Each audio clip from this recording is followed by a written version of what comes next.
Interconnected companies billing taxpayers millions of dollars. KARE 11 Investigates followed the money, uncovering hidden ownership ties, alleged Medicaid fraud, and connections to a government employee. Here's AJ Legault with the latest chapter in Recovery Inc. This is the address. It's September 2025, and KARE 11 was tracking down a company. It says it's Suite 312. A company Erna Hammerschmidt discovered billing her Medicaid thousands of dollars for adult rehabilitative mental health, or ARMS, services she said she'd never received. Day after day. A company she'd never heard of. This company, Community Care Partners, has never worked with me in any way, shape, or form.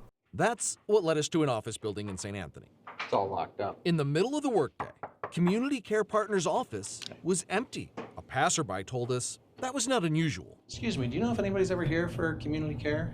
I barely see anybody on this floor, to be honest. As part of our reporting, we obtained this purchase agreement showing the company was sold in late December 2023 to 3 individuals: Habat Sharif, Musab Abdul Qadir, and Mohammed Mohammed. CARE's analysis of Medicaid data revealed that starting in 2024, under the new ownership, the company's billing skyrocketed. In 2025 alone, it was nearly $1 million. To be blunt, you feel like fraud was committed? Oh, absolutely. There's no way it was not committed. Eventually, one of the owners, Mohammed Mohammed, emailed us. He refused to participate in an interview, but acknowledged fraudulent billing in Erna's case, writing they had terminated the staff member involved. They wouldn't answer any of our other questions. After we published our report, however, we received some strange pushback. Habat Sharif emailed claiming our reporting was defamatory. Why? Habat said she and Musab Abdul Qadir never took ownership of Community Care Partners, and everything occurred under someone else's ownership and direction. Mohammed Mohammed then emailed that he was the sole owner and requested the other individuals' names be removed from our report because they had no relationship to the organization. As proof, he sent a transfer agreement claiming Habat and Musab withdrew from the purchase on January 4th, 2024. But we found metadata. But look at this. Embedded in the document that revealed it was created on November 6th, 2025, nearly 2 years after it was supposedly signed, and the same day it was emailed to KARE 11. This suspicious document led us to widen our investigation, taking a closer look at the people who are tied to it and the other businesses they're running. My name is Hibad. I am the director of Access Healing Center. Habat and Musab, that's him on the right in this YouTube podcast, along with a state employee, a grant writer named Lol Osman. I'm also a co-owner of Access Healing Center. The 3 said they co-own an addiction treatment company called Access Healing Center. Access Healing Center, it's a culturally specific, faith-based treatment center. We found it listed in the same St. Anthony building as Community Care Partners. In fact, just 1 suite away. Although the company's treatment license is inactive, listed since August 2025 as pending reopening. Let's just say it was kind of like a zoo being there. Muhammad Ali is a former client.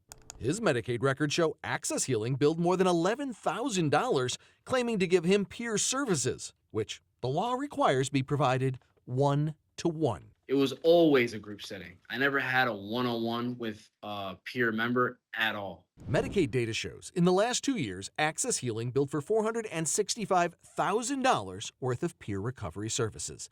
The owners wouldn't answer any of our questions about the allegations of group billing.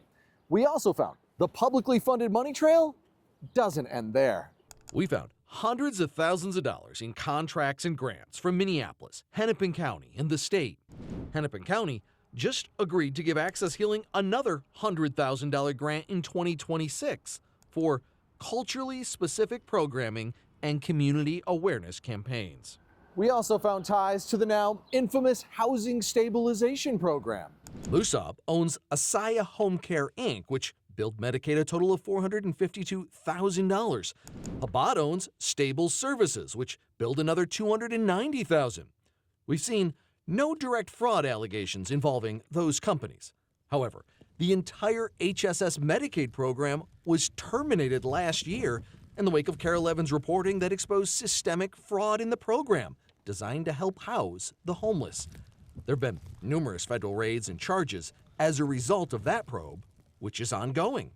The HSS program is riddled with fraud. The story has become all too familiar. This story now brings us back to where we started.